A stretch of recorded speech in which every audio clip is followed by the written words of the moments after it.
Supreme court पर सभी की निगाहें थी। दिल्ली का फैसला तो था, लेकिन महाराष्ट्र का फैसला बहुत दिलचस्पी बढ़ा रहा था। इसलिए भी क्योंकि 15 विधायकों की अयोग्यता का जो मामला है, शिंदे के साथ में जो बगावत करके चले गए थे, इस पर सुप्रीम कोर्ट क्या कहता है, इस पर सबकी निगाहें थी। सरकार की किस्मत पर सब प्रश्न चिन्ह था। संजय राउत ने तो शुरुआत में ये कह भी दिया था फैसला आने के पहले कि यह सरकार गिरना तय है। हालांकि आगे भी वो इस तरह के दावे करते रहेंगे। मैं आपको बता दूं कि सुप्रीम कोर्ट ने इस पर बहुत ज्यादा बात नहीं कही है, लेकिन उन्होंने हायर बेंच को ये भेज दिया है फैसला। उद्धव ठाकरे के विषय में एक टिप्पणी जरूर की गई है, उस पर विस्तार से बातचीत करेंगे। मेरे साथ वरिष्ठ पत्रकार सुमित अवस्थी जी मौजूद हैं।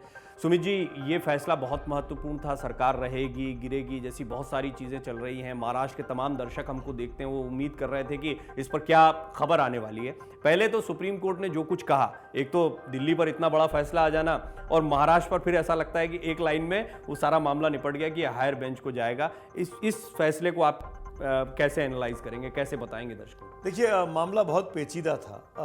अतीत में जो चीज़ें घटी उस पर आज फैसला सुना था, एक साल के बाद, लास्ट ईयर जून की बात है, और इस साल पे चीज़ें कोर्ट में फैसला आ रहा था। एक महत्वपूर्ण टिप्पणी जो आज चीफ जस्टिस ने की अपने फैसले के दौरान, वो ये कि भाई ये कहा गया कि पुरानी सरकार को बहाल कर दिया जाए। तो उन्होंने कहा, वो ये इंपॉर्टेंट टिप्पणी है कि भाई जिस आदमी ने अपनी मर्जी से जाके इस्तीफा दे दिया हो, यानी उद्धव ठाकरे ने, उसको मैं कैसे बहाल कर सकता हूँ। अगर उद्धव ठाकरे विधानसभा में गए होते, बहुमत का सामना किया होता, परीक्षण का सामना किया होता, और अगर वहाँ पे उनके साथ जाति होती और वो परीक्षण वो हार जाते, तो हमारे पास ये कहने का मौका था कि उनके साथ वहाँ जाति हुई, गलत हुआ, स्पीकर ने या डिप्टी स्पीकर ने, चेयर ने बेईमानी की, उनको हम रीइंस्टेट कर सकते थे।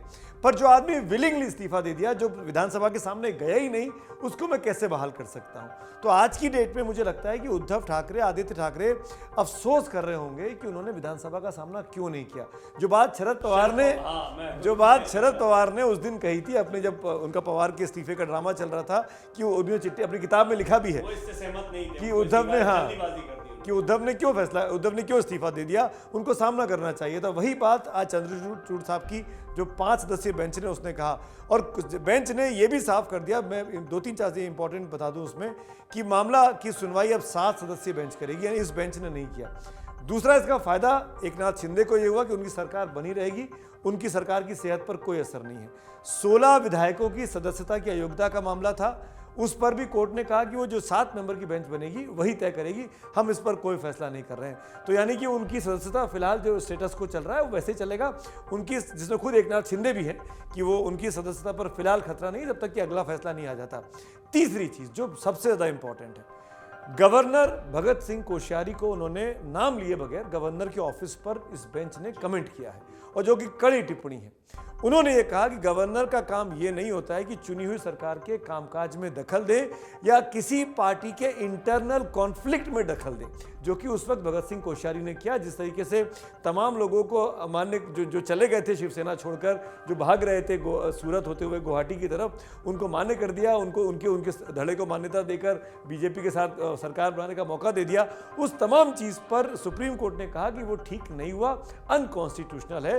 तो कहीं ना कहीं मुझे अब ऐसा लग रहा है, रेट्रोस्पेक्टिवली प्रवीण सोच रहा हूँ, कि क्या भगत दा ने इसीलिए पहले मंशा जाहिर कर दी थी कि मैं अब राजनीति से दूर जाना चाहता हूँ। उनको ये लग गया था कि टिप्पणियां उनके खिलाफ आ सकती है। आज ये मन में ख्याल आ रहा है। तो राज्यपाल को लेकर काफी बहस भी हुई। मैं आपको बता दूं कि दोनों तरफ के वकीलों ने भी, सॉलिसिटर जनरल ने भी अपनी बातों को रखा था, और उद्धव ठाकरे गुट की तरफ से तो कपिल सिब्बल, अभिषेक मनु सिंघवी जैसे वकील रहे। वो मैं डिटेल में आपके सामने कई रिपोर्ट्स में रख चुका हूं, चीज़ें कि किस तरीके से पूरी बहस हुई थी। और इस बहस में जो सबसे महत्वपूर्ण बात थी वो थी राज्यपाल की भूमिका, जिस पर अभी सुमित जी ने अपनी टिप्पणी रखी है। लेकिन सबसे बड़ी बात सुमित जी, अब मैं चाहूँगा कि चलिए, क्योंकि कोर्ट का मामला है, उसके बड़े तकनीकी पहलू होते हैं, लेकिन शिंदे का सरकार बनाना, शिंदे का बगावत करना, उद्धव ठाकरे से अलग होना, इसको राजनीतिक परिप्रेक्ष्य में कैसे देखते हैं? और फिर अभी जो एनसीपी में जितना घटनाक्रम देखने को मिला, ऐसा लग रहा था कि इस फैसले का इंतजार पूरी की पूरी महाराष्ट्र की तमाम राजनीतिक पार्टियां कर रही हैं, और जितनी उठापटक चल रही थी वो इस ओर इशारा कर रही थी कि अगर मान लीजिए मामला गड़बड़ाता, अयोग्य घोषित हो जाते हैं, तो फिर बैकअप प्लान तैयार रखा जाए। हाँ बिल्कुल, और मतलब अगर मान लीजिए उल्टा हो जाता और सुप्रीम कोर्ट कह देती कि 16 के 16 लोग अयोग्य हैं, तो जाहिर तौर पर, क्योंकि मुख्यमंत्री खुद अयोग्य हो जाते तो ये दबाव पड़ता कि आपको इस्तीफा देना चाहिए, आपको चुनाव में जाना चाहिए, ये बात हो जाती। हालांकि नंबर के मामले में आज भी बता दूं 288 की विधानसभा में अगर 16 लोग चले जाएं तो 200 वो तो 40 ले आए थे, हाँ, बाद में उन्होंने वो बाद में आए, लेकिन मामला 16 गई सुप्रीम कोर्ट में और 16 अगर अयोग्य हो भी जाते तो जो मेजॉरिटी मार्क है वो 272 का आधा हो जाता, नहीं 136 पे आ जाता।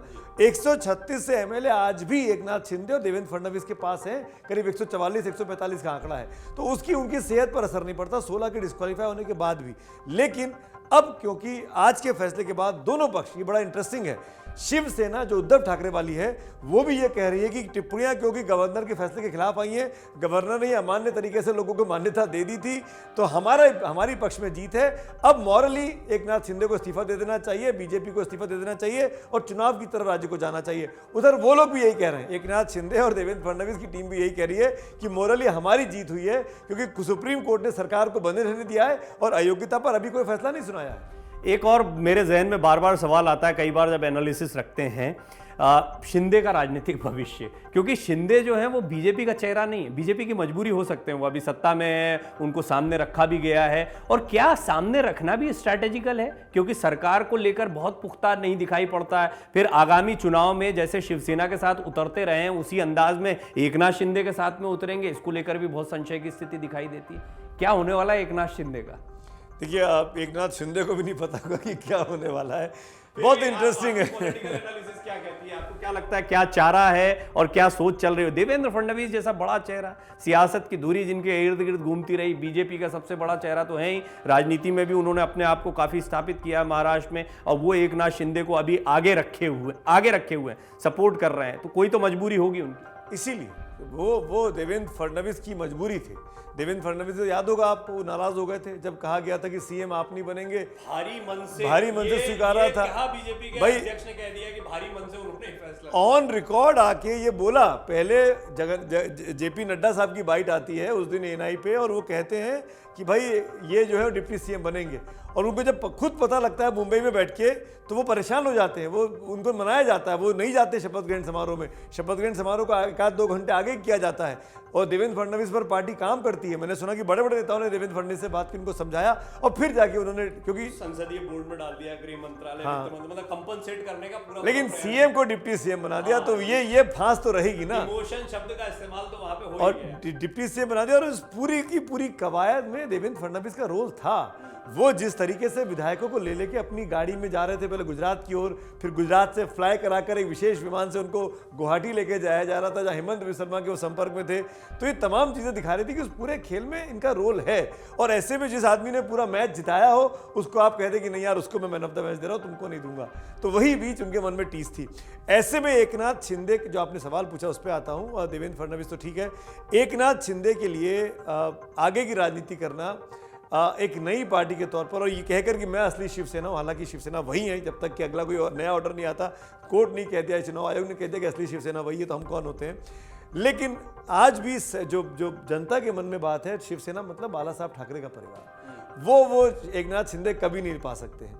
भले उनका सिंबल पा जाएं, भले ही नाम पा जाएं, लेकिन जो मन में बात है, श्रद्धा की जो बात है, जो मन से एक आती ना इज्जत की बात आती है, वो ठाकरे परिवार के लिए आती है। ये जो महाराष्ट्र की सियासत में कहा जा रहा है कि बात सिर्फ शिवसेना या एनसीपी की फूट तक नहीं है, महाविकास आघाड़ी ज्यादा बड़ी चुनौती है, उसको तोड़ना बीजेपी को ज्यादा जरूरी लग रहा है। और आने वाले दिनों में फिर इसका क्या भविष्य देखते हैं, और क्या अगर ये खड़े हैं तो क्या सहानुभूति के वोट उद्धव ठाकरे ले, क्या उद्धव ठाकरे में वो बात दिखती है, वो स्पार्क दिखता है, स्पार्क हो ना हो, लेकिन क्या सहानुभूति उनको उतनी ताकत दे पाएगी? क्यों नहीं दे पाएगी? जो नहीं देती उससे तो बेहतर ही है। और आज की तारीख में अगर आपको याद हो, हमने पिछले हफ्ते जब हम गुजरात का उपचुनाव कर रहे थे तो एक पुणे की सीट पे उपचुनाव हुआ था, जो कि सालों के बाद शिवसेना कस्बा पेट वाली शिवसेना कांग्रेस जीती थी, है ना, एमबीए का आदमी जीता, और सालों के बाद जीता, करीब 30 साल के अंतर के बाद, जो कि शिवसेना मूल बीजेपी की सीट मानी जाती है। तो जनता की सहानुभूति इसके साथ है। अगर बीजेपी को 2024 में अपने प्रदर्शन को 300 प्लस के प्रदर्शन को रिपीट करना है तो महाराष्ट्र इंपॉर्टेंट फैक्टर है। यूपी के बाद सबसे बड़ा सा राज्य है महाराष्ट्र 48 लोकसभा सीटें हैं। और ऐसे में बीजेपी को एक साथी चाहिए। बीजेपी हमेशा शिवसेना के साथ रही है, कांग्रेस के साथ नहीं गई, एनसीपी के साथ नहीं गई।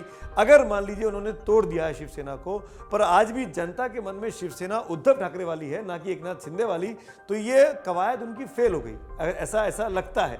तो उनको एक कोई एमवीए में से एक आदमी चाहिए, एक पार्टी चाहिए, चाहे उद्धव ठाकरे चाहिए, चाहे शरद पवार चाहिए, कांग्रेस का तो अगर बात छोड़ ही दीजिए, उन दोनों को लाके अपने पाले में लाना पड़ेगा। तभी 48 में से वो 30, 35, 28 जो भी सीटें हैं जिनकी उस परफॉर्मेंस को वो रिपीट कर सकते हैं। नहीं कर पाए तो बीजेपी के लिए वाकई में काफ़ी कठिन समय हो जाएगा। ये सारी कवायद देखिए 2024 के लिहाज से बहुत महत्वपूर्ण मानी जा रही है। महाराष्ट्र की सियासत में बड़ा उथल पुथल तो देखने को मिला, बहुत दिलचस्प हो गई सियासत। जो सत्ता पक्ष में थे वो विपक्ष में बैठे हुए हैं, थोड़े समय बाद बीजेपी सरकार में आने में कामयाब रही है, सरकार में रहते रहते चुनाव में उतरना चाहती है, तो सरकार चलती रही। हालांकि अब चुनाव में बहुत समय नहीं रह गया 2024 के, और जहां तक विधानसभा का है तो वो महाराष्ट्र के विधानसभा चुनाव बाद में होंगे, तब तक सरकार का क्या भविष्य रहता है, एकनाथ शिंदे का ही चेहरा सामने रहता है, नहीं रहता है। शिंदे कितने खतरे में है, शिंदे क्या मुख्यमंत्री बने रहेंगे, इस पर आप अपनी टिप्पणी जरूर करें। मन से उजाला कर चले, मन से उजाला कर चले, एक अमर उजाला कर चले।